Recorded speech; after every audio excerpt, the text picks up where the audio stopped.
Hello guys, people have been requesting me to start making some videos, so this is my first one. This is a pork and sage meat sauce. It's called the sugo that I'm going to show you guys how to make. Here are some of the ingredients we're going to be working with. We have bay leaves, fresh chopped sage, fresh chopped parsley, onion, fresh pancetta. This is some saffron. I'll explain what we're going to do with this later. Orangetti, San Marzano tomatoes crushed, of course olive oil, salt, and pepper. So first, I have a nice hot pan going here. What we're going to do is we're going to put this pancetta in, and we're going to let this render out. So what we're doing here is we're not going to cook this like crispy like you would say bacon or something to that effect. We're going to just render this out, get some of this fat out of here, because this fat has wonderful flavor. So we're going to let this go for a minute. Nice and easy.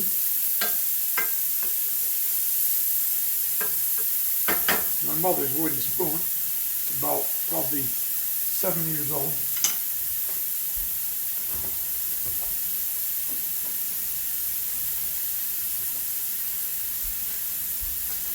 This is ground fresh pork from Lino's Market in Durham. Good friend of mine, very good butcher. Get a lot of my Italian products from him.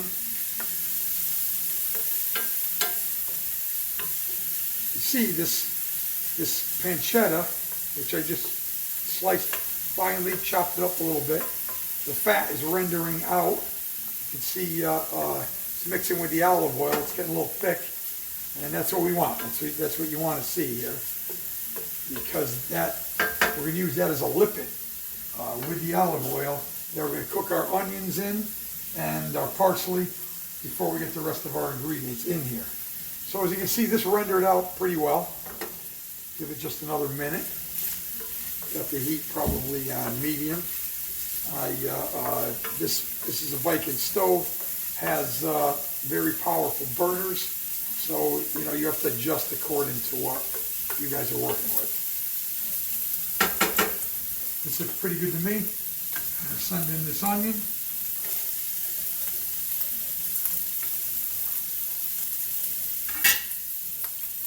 Now we're just going to cook this onion a little bit, just like you normally would, till it's somewhat transparent, maybe 3-4 minutes maybe.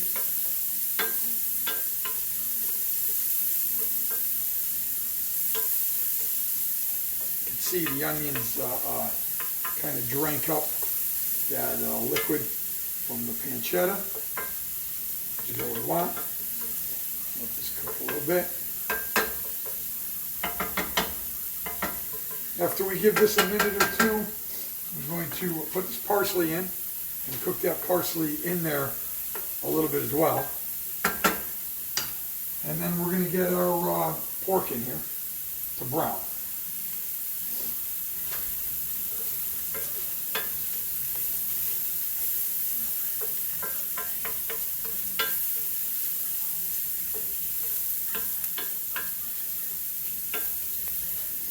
This is live, it's not a time edited, which this sauce is going to cook for about 30 minutes after I get it assembled.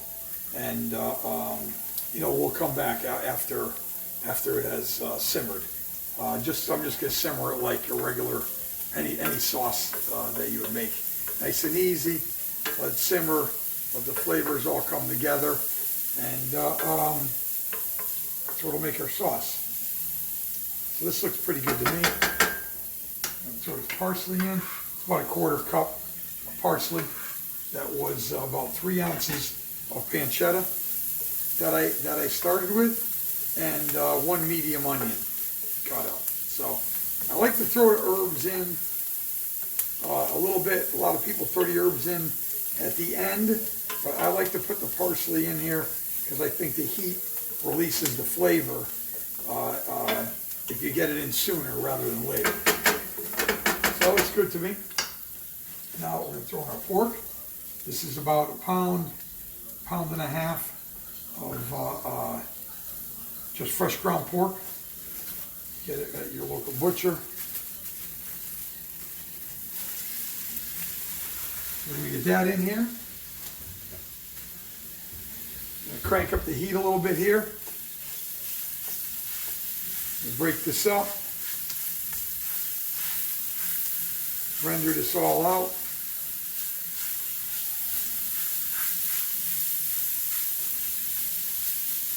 This will probably cook for 5 minutes, maybe 6.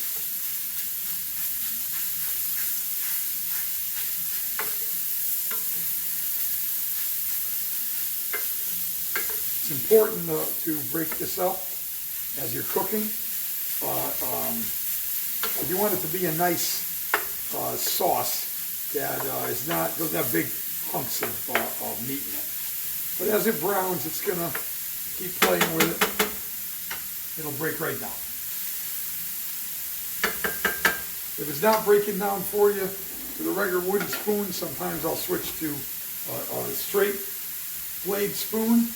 And you can chop it up a little bit.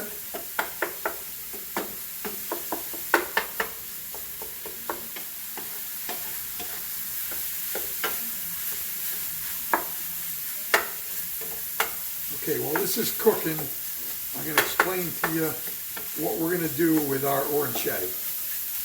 Now, this is an option that doesn't have to be done. I like to do it. I think it adds something to the dish, and my family enjoys it. It's certainly not something that you have to do. I understand that saffron is very expensive, and I really only use it in this dish. And of course, if you're making a risotto, it's necessary to have in a risotto, absolutely. So what I'm going to do is, when I boil the water, this is saffron. You can buy this on Amazon. See the threads? These are actually the pistils out of the crocus plant. They're actually pulled out of the flower. So it has to be done by hand, which is going to make it expensive. This is actually the most expensive spice in the world, but you only use a little bit of it. So what I'm going to do with this is, this doesn't get added directly to the sauce. That's going to go into my boiling water. When I get the water up and boiling, I'm going to put just a pinch of that in. The water is going to turn all yellow, and I'm going to let it boil, and it like steeps out, and the flavor and the color comes out of it into the water. Then when I add my pasta in, the pasta is going to soak up that yellow water, and it's going to change colors to a light yellow color, and it's going to be seasoned with the saffron. So that's what we're going to do with that. It's totally optional. If you don't have saffron on hand, and you don't want to do that, that's totally optional. The dish will be delicious without it. This is just very simple. This is a dish that I make during the week all the time. My daughter Marissa especially, this is one of her favorites. It's one of my favorites as well. And usually the best stuff is something that's fairly simple to make. So this is almost there. Another minute or two. You just want to get all the brown out of it. And as you can see, there's not a lot of fat. And if this was beef, there'd be a lot of oil, to which I would probably drain some of that off if I was making a straight up bolognese or a straight up meat sauce. That's something that I would normally do, unless you got really lean hamburger, like if you got 93% sirloin, it would be you would get less fat out of that. All right, this is almost done. These were whole San Marzano tomatoes, packed in San Marzano puree. I just pulsed them in the blender to break them up. I don't normally buy specifically crushed tomatoes. I always buy whole tomatoes, I always buy San Marzano for the most part, depending on what brand they are. And I put the tomatoes in the blender and I make crushed tomatoes myself as opposed to buying already crushed. I think it's a better product that way, and I think you get better flavor out of that.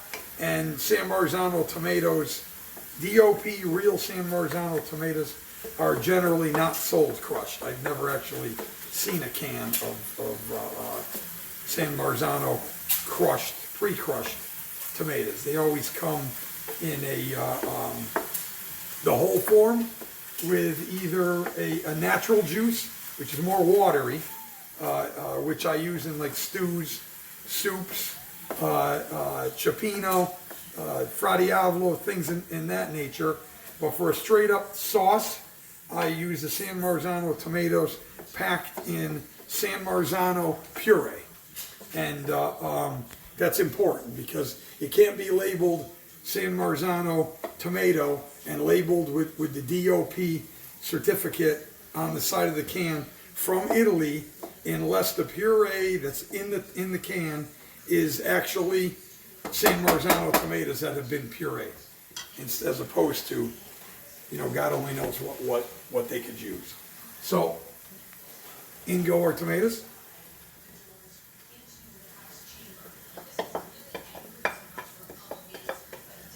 You know, you can always tell they're nice San Marzano tomatoes by they have a deeper red color than most tomatoes do.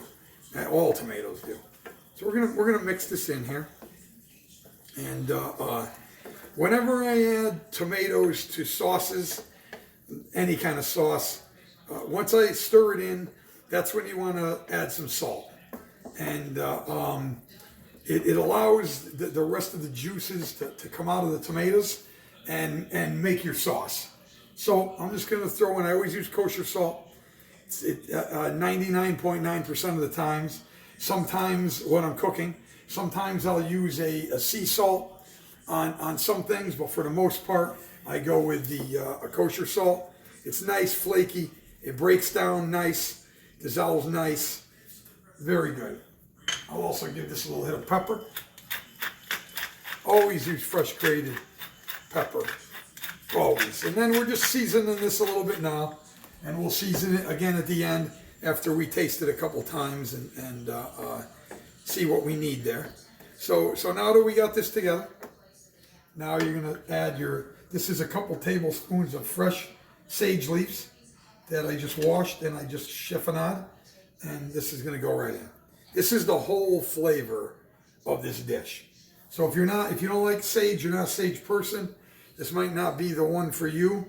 But pork and sage is a match made in heaven. And these bay leaves, these are dried bay leaves. You could use fresh if that's what you have on hand or that's what you like. I'm going to put in 4 small ones.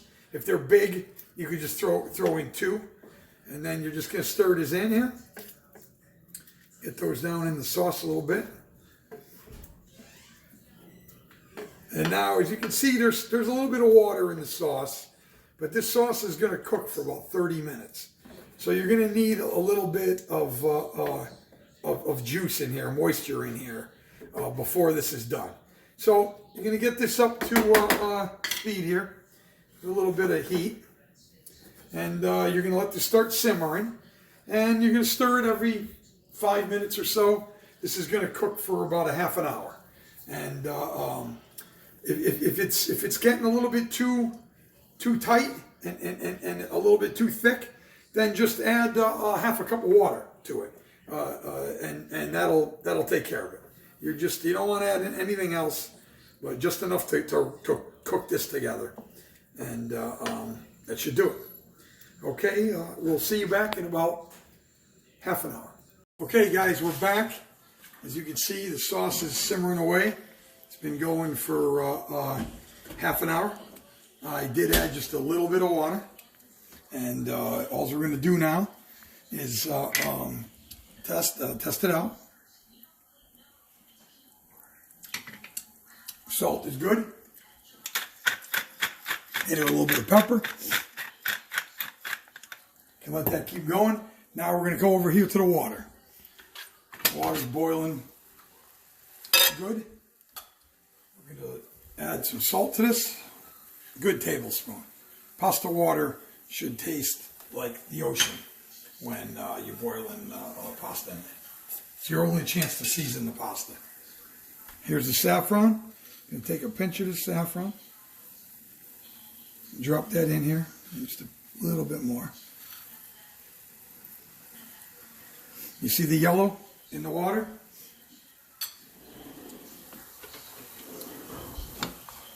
See, it's just steeping out. These threads are just steeping out. See a nice yellow color in the water? Okay, gonna let that do its thing for a minute. I'm gonna come back over here. This is the arancetta that I'm gonna use. I use several different brands, of course from Italy, and it's very important for your pasta to be bronze dye drawn. So the dye that they put the pasta through is bronze. And the bronze creates an edge on the pasta. It makes the pasta rough. And that edge is what makes your pasta stick to the sauce. And it's very important. Most American brands do not do that. Most Italian brands do. So we're going to let this fly in here. Whole pound, 1 pound of arancetta. Okay guys, we're back. As you can see, the sauce here is looking pretty good. See when I run the spoon through it, it's pretty thick, which is good.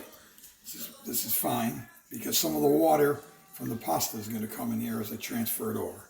You always want to cook your pasta in your sauce to finish it off for the last minute or two. So this arancetta is ready to go. And as you'll see, the arancetta picked up a nice yellow color from that saffron. And we're just going to drop that right in here. Don't worry about draining it. We actually want, a little bit of that water. Not all of it, but we want a little bit of that water in here. The starch from the pasta water is what helps you finish off the sauce. And is very good. Pasta water is always your friend. These little arancetta look nice. Arancetta actually translates in Italian to little ears, and that's what they look like. So we're going to get all this in here, and then we're going to finish cooking it just for a minute or two in here, so the sauce adheres to the pasta, and then we're going to finish it up. Okay. While stirring this up in here, I'm just going to tell you how we're going to finish this. This particular pasta, I like to use Pecorino Romano with. Pecorino Romano is a sheep's milk cheese, and it's a little bit saltier than Parmigiano Reggiano. With this dish, I think it goes better. Myself, use what you like, but that's my recommendation.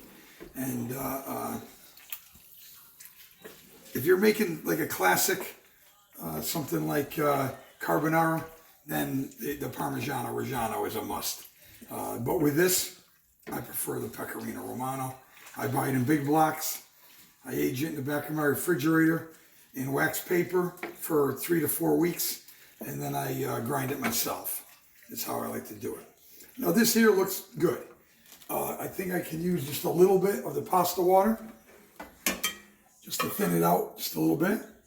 Throw a couple ladles in here.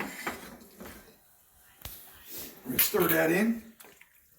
It looks nice now. A little bit of liquid in the bottom of the pan. Shut the heat off.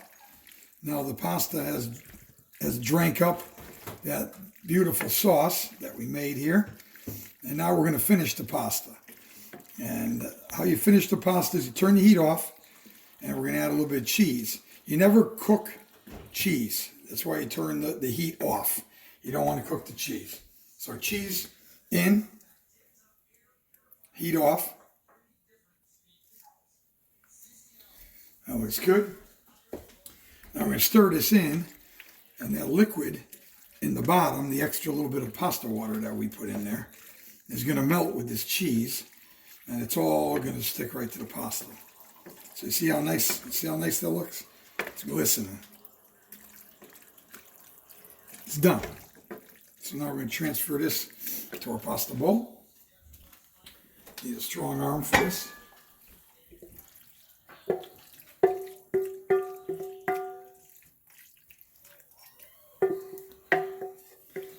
That is pasta with sage and pork sugo.